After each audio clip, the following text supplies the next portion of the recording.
दोस्तों 5 के फंडे में फर्स्ट क्वेश्चन के साथ consider the following facets of the life of Rahul Sankrityayan the great Indian patriot. 1 Buddhist monk, 2 a Marxist, 3 follower of Arya Samaj. Arrange the life cycle of Rahul Sankrityayan in a sequence. Answer is B 3 1 2 3 यानी पहले follower of आर्य समाजिस्ट थे, उसके बाद वो Buddhist monk हो गए और आखिर में एक्चुअली वो सोशलिस्ट यानी मार्क्सिस्ट बन गए थे। ठीक है, देखो थोड़ा सा ब्रीफली देख लेते। इंडियन इंडिपेंडेंस एक्टिविस्ट माना जाता था, पॉलीमैथ एंड पॉलीग्लॉट थे, बहुत सारे इसमें लिखते थे। इन जनरल हिंदी में वो राइटिंग करते थे। Having a poetical role in a travelogue, बहुत सारा सफर किया था उन्होंने और उन्होंने बहुत सारा सफर जो है वो लिखा था। मेरी लद्दाख यात्रा ये एक उसमें से पॉपुलर राइटिंग उनकी है। He was referred to as the greatest scholar of his scholarship. और 2 वॉल्यूम है, दर्शन दिग्दर्शन है ना, collected history of the world philosophy, given an indication of his philosophy where the है ना। दूसरा वॉल्यूम जो है वो डेडिकेटेड टू धर्म कीर्तिज प्रमना वर्तिका है ना, ये तिबेटियन ट्रांसलेशन है एक्चुअली। और तिबेट से इन्होंने कुछ डॉक्यूमेंट्स लेके आए थे, बुद्धिस्ट मैन्युस्क्रिप्ट्स। देखो न्यूज में इसलिए है कि original manuscripts from the Nalanda and Vikramshila to be translated. खास बात है कि ये जो है ये राहुल संकृतायन जो है इन्होंने तिब्बत से लाया था। एक्चुअली ये 12th और 13th सेंचुरी में जो बख्तियार खिलजी की आर्मी थी उन्होंने ये जला डाला था, नालंदा और विक्रमशिला ये यूनिवर्सिटी जला डाली थी।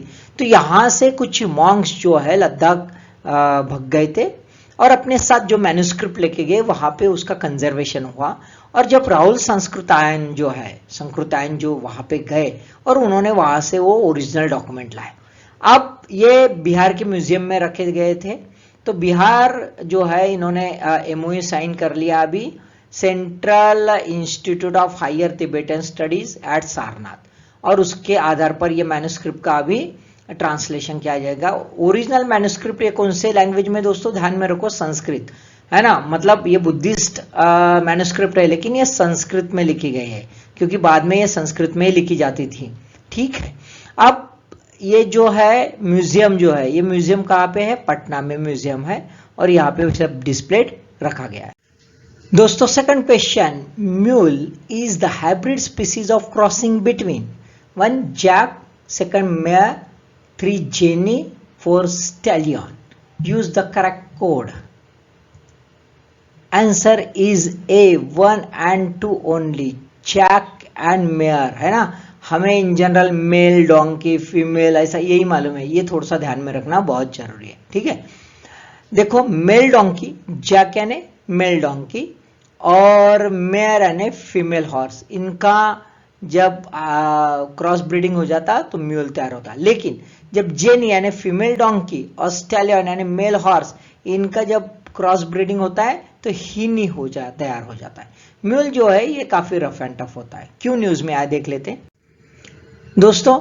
Mule track for villages without roads in Arunachal Pradesh. Actually mule जो है ये जिसको हम खेचर कहते हैं है ना, एक्चुअली ये बड़ा स्टंट एनिमल होता है और काफी बड़ा लगेज आसानी से पहाड़ों में लेके जा सकते हैं। और इसके वजह से अरुणाचल प्रदेश में रिमोट एरिया में ये मिलिट्री मैन जो है, मिलिट्री मैन इन जनरल इनका यूज करते थे। अभी वहां की गवर्नमेंट ने सोचा है कि जो गांव जो है, गांव खेड़े जो लिंक में नहीं है, यानी पयुम सर्कल जो है, ये पयुम सर्कल डिस्ट्रिक्ट का पयुम सर्कल इसके लिंक में नहीं है, उन ऐसे गांवों को उसके नेटवर्क में लाया जाए है ना, ताकि वो बोलेंग जो है यानी डिस्ट्रिक्ट हेडक्वार्टर है और पायुम सर्कल है, इसमें एक कनेक्टिविटी बने रहे और जो इसेंशियल फूड्स है उसका सप्लाई होता रहे है ना। Third question, which birds is और are scavengers? 1 vulture, 2 eagle, 3 crow, 4 flamingo. Answer is C 1, 2 and 3 only. Vulture, eagle और क्रो ये स्कैवेंजर माने जाते हैं। दोस्तों न्यूज में इसलिए है, suspected poisoning kill 100 vultures in Assam, feeding pesticide laced cattle carcass जो है वो पता चला है ना।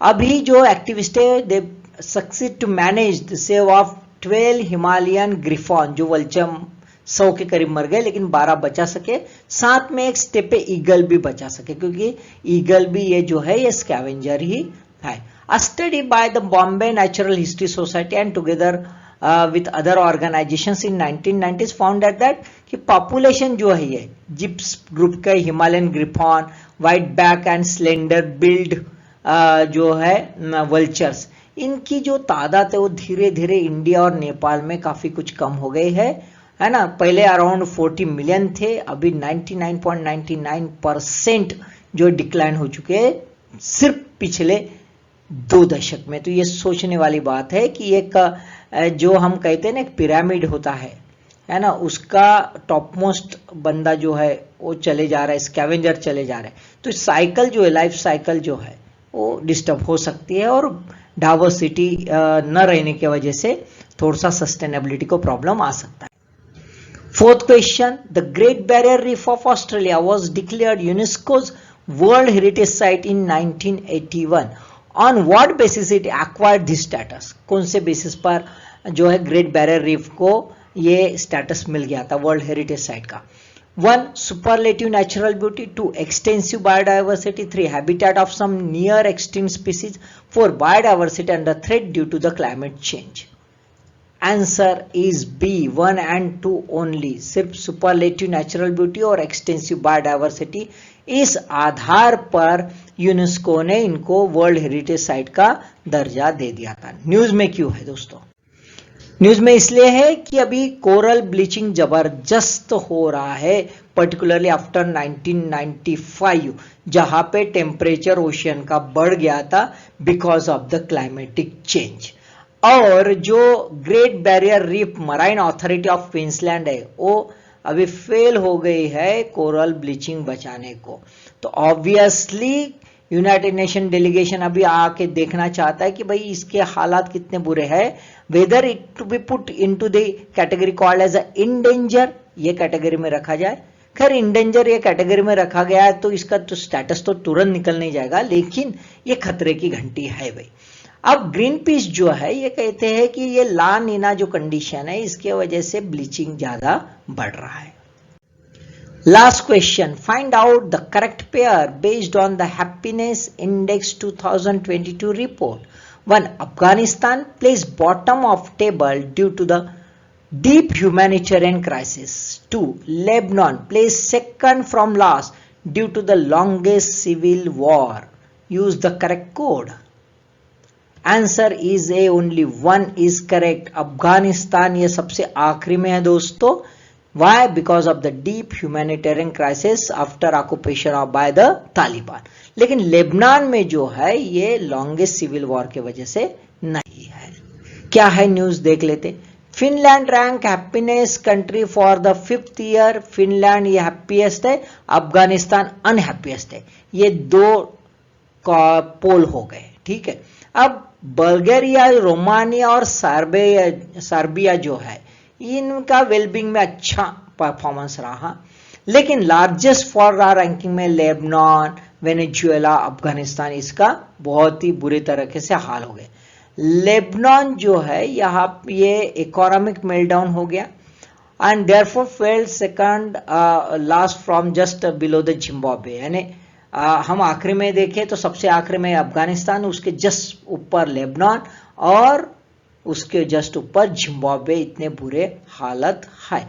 क्या रीजन है? Just because of the economic meltdown, not by the civil war. Okay, ये ध्यान में रखो। अब इंडिया की पोजीशन देखो भाई, 136 है 146 नेशन में, यानी हम सिर्फ 10 नेशन ऊपर है भाई।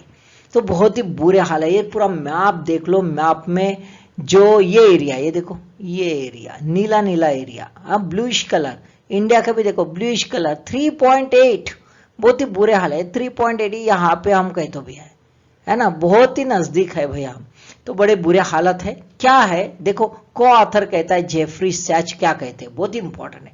The lesson of the world happiness report over the years, 10 साल हो गए इसको, इसलिए इज दैट सोशल सपोर्ट, बहुत इंपॉर्टेंट है, देखो social support, generosity to one another and honesty in the government are crucial for wellbeing. Wellbeing के लिए सबसे important social support, generosity to one another और ऑनेस्टी इन द गवर्नमेंट। अब तीनों हालत जो है इंडिया में बहुत ही बुरा है भाई। हमारे यहाँ पे इंटर कम्युनिटी जो है, इंटर फेथ, इंटर रिलीजियस जो ये होना चाहिए हारमोनी, हो तो है ही नहीं। साथ में जेनरोसिटी तो रही नहीं, सब भगवान के नाम पर होता है, बाकी कुछ होता नहीं है ना। खैर लेकिन ऐसा नहीं, पैंडेमिक में बहुत सारे एनजीओज ने, बहुत सारे सिविल सोसाइटी ने हेल्प किया, लेकिन और एक खास बात है ऑनेस्ट इन गवर्नमेंट और है ना, तो वो जो यह है वो बड़ा मुश्किल काम इंडिया में दिख रहा है भाई। तो ये सोचने वाली बात है इंडियन जो पॉलिसी मेकर्स है और इंडियन सिटीजन एट लार्ज, दोनों को सोचने की सख्त जरूरत है।